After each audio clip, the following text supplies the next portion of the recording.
Hello friends, very good afternoon. कैसे हैं आप सब? होप आप सब अच्छे होंगे। जैसा कि आपको पता है, हमारा जीएसटी का सीरीज़ चल रहा है जिसमें आज हम चैप्टर 10 पढ़ेंगे, जो कि हमारा स्केड्यूल ऑफ सेक्शन 7, ठीक है। जिसमें हम लोग देखेंगे डीम्ड सप्लाई क्या होता है, ठीक है। डीम्ड सप्लाई, जैसा कि हमने इसके पहले वाले अपने वीडियोज़ में देखा था, चैप्टर्स में देखा था कि डीम्ड सप्लाई एक सेक्शन है, ठीक है। सेक्शन 7 का एक सब सेक्शन है डीम्ड सप्लाई।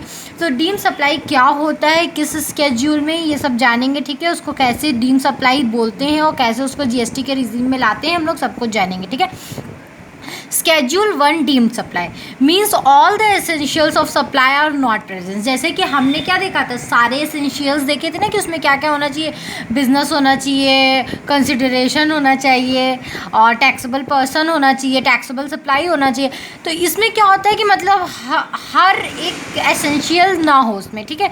मतलब कोई एक एसेंशियल्स की कमी हो या एक से ज़्यादा भी हो सकता है। तो इसमें किस चीज़ की कमी होती है डीम्ड सप्लाई में?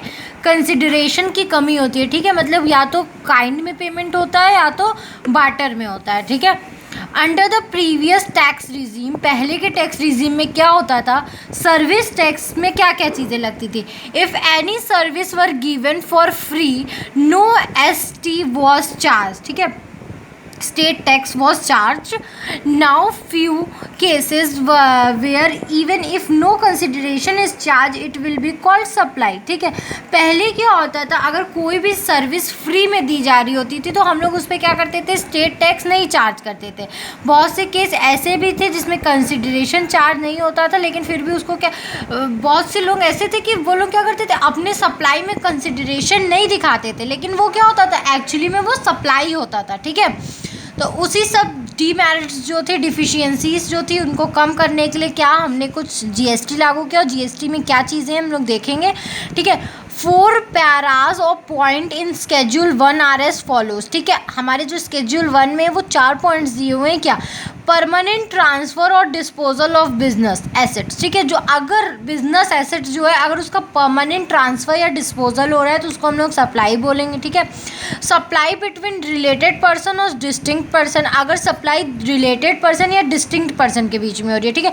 प्रिंसिपल से एजेंट या एजेंट से प्रिंसिपल तक कोई भी क्या हो रहा है, ट्रांसफ़र ऑफ गुड्स या सप्लाई ऑफ गुड्स हो रहा है, ठीक है। इम्पोर्टेशन ऑफ सर्विस, अगर हम कोई सर्विस क्या कर रहे हैं, इम्पोर्ट कर रहे हैं, ठीक है।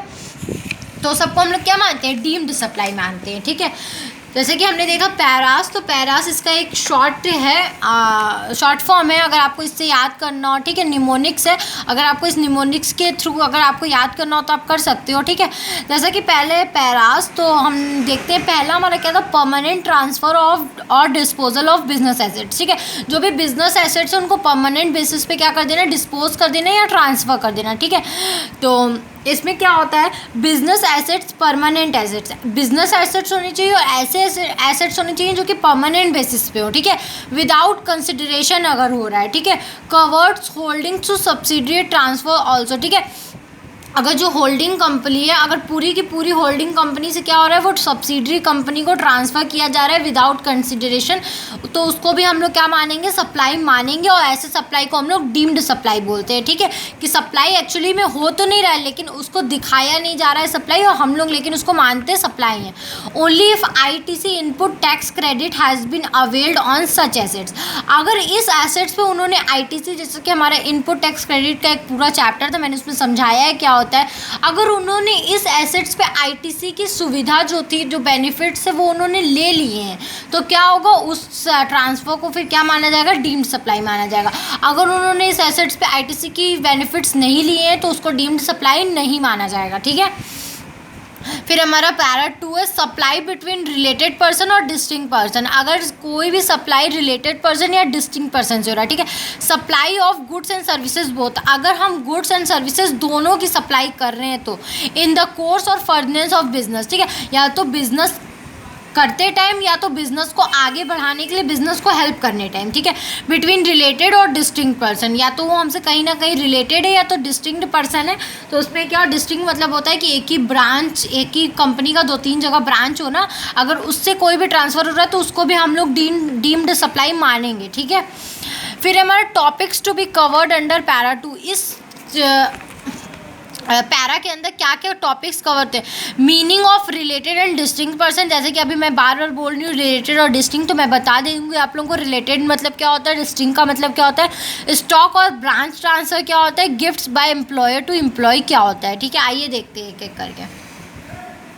पहले पर्सन रिलेटेड, ठीक है, अगर पर्सन इस तरीके से किसी भी तरीके से रिलेटेड है तो इफ़, ठीक है, person include legal person also, ठीक है, पर्सन में क्या होते हैं, लीगल पर्सन भी इंक्लूड होते हैं। लीगल पर्सन मतलब क्या, जो जो एक्चुअली में बिजनेस चला रहा था वो अब बिजनेस नहीं चला रहा है, उसकी जगह क्या हो कोई दूसरा रिप्रेजेंट कर रहा है, तो ये क्या करता है, उनको भी अपने अंदर इंक्लूड करता है। ठीक है, पहले ऑफिसर्स और डिस्ट्रीब्यूटर, जैसे कि एक कंपनी है उसके ऑफिसर्स हैं या डिस्ट्रीब्यूटर हैं, तो वो लोग क्या है उससे रिलेटेड हैं। ठीक है, रिलेटेड पर्सन इन्हीं को हम बोलते हैं। लीगल पार्टनर्स, एम्प्लॉयर और employee, a common third person holds more than 25% voting और शेयर्स। ठीक है, एक ऐसा पर्सन जो क्या है उस कंपनी के 25% से भी ज़्यादा क्या कर रहा है, वोटिंग और शेयर्स को होल्ड किया हुआ है।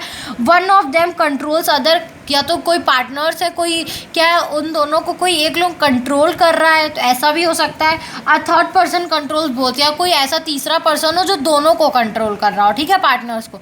Such person together controls a third person, या उन दोनों पर्सन भी मिलके किसी थर्ड पर्सन को क्या कर रहे हैं, तो वो थर्ड पर्सन भी क्या हो जाएगा, यहाँ पे रिलेटेड पर्सन हो जाएगा। सम फैमिली में सेम फैमिली मेम्बर्स, अगर कोई सेम फैमिली मेम्बर्स भी काम कर रहे हैं तो वो क्या हो जाएंगे, रिलेटेड पर्सन ही हो जाएंगे।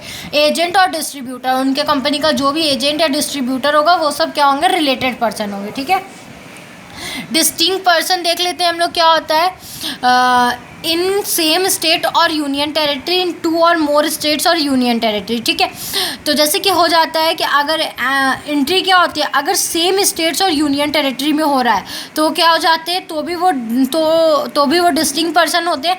या अगर 2 या 2 से ज़्यादा स्टेट्स में उनकी ब्रांच है तो वो क्या होते हैं, डिस्टिंक्ट पर्सन होते हैं। ठीक है, जैसे कि अगर सेम स्टेट्स में है या सेम यूनियन टेरिटरीज़ में मान लेते हैं, तो अगर उनके एक ब्रांच से दूसरे ब्रांच में कोई ट्रांसफ़र हो रहा है तो भी वो डिस्टिंक्ट पर्सन है। अगर या तो 2 या 2 से ज़्यादा स्टेट्स या यूनियन टेरिटरीज़ में भी उनकी ब्रांच है, अगर वहाँ भी ट्रांसफ़र हो रहा है तो वो क्या होगा, डिस्टिंक्ट पर्सन ही होंगे, अगर विदाउट कंसिडरेशन हो रहा है तो। ठीक है, फिर हमारा तीसरा पॉइंट स्टॉक ट्रांसफ़र और ब्रांच ट्रांसफ़र, जिसको हम लोग सप्लाई बोलते हैं। ठीक है, transaction between different location, GST registration. ठीक है, अगर हम क्या कर रहे हैं, अलग अलग लोकेशंस पे अपने ट्रांजैक्शंस कर रहे हैं, ठीक है, विदाउट कंसिडरेशन, तो उसको भी हम लोग क्या करेंगे, डीम्ड सप्लाई में मानते हैं।